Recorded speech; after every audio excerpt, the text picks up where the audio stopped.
Okay, now what I really like, you've got the shiny side on that side, and if you turn it, you get the camo pattern on that side. Hey, I'm Steve, and these are the Don't Die in the Woods huge emergency blankets. This is how they come to you. When you remove them out of the box, you get this nice little carrying pouch, zippered, with a carabiner on the side. And that's kind of cool. That impresses me. I like that. Well, let's take one out of the pouch.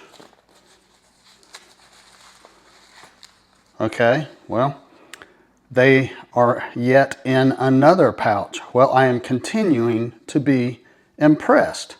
I had no idea that they were packaged this way, but I love it. Okay, let's work on taking one of these out of its little pouch.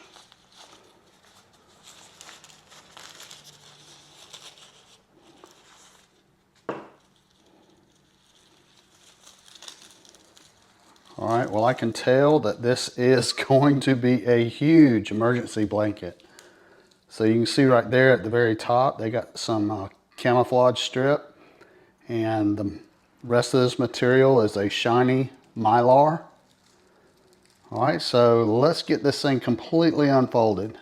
I'm down here in my garage, so let's do some unfolding. These are 7 foot by 5 foot.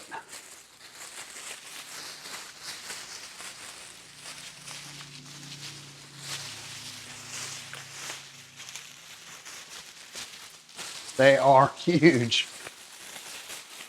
Okay, now what I really like, you've got the shiny side on that side, and if you turn it, you get the camo pattern on that side. I love that. If you were wanting to remain stealth and unseen, that's going to be hard to see right there, especially if you're in the woods or something like that.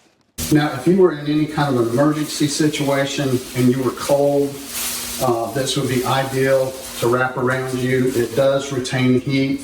Now, it's a cold day. My garage is fairly cold, and I can feel the heat retaining under this blanket. Yeah, I'm definitely much warmer under it than in my garage right now. So this would be a great thing to put in your camping kit, your emergency kit in your car, all kind of uses. And it would be great to have if you ever needed it. Hopefully you don't, but if you ever needed it, it would be awesome to have.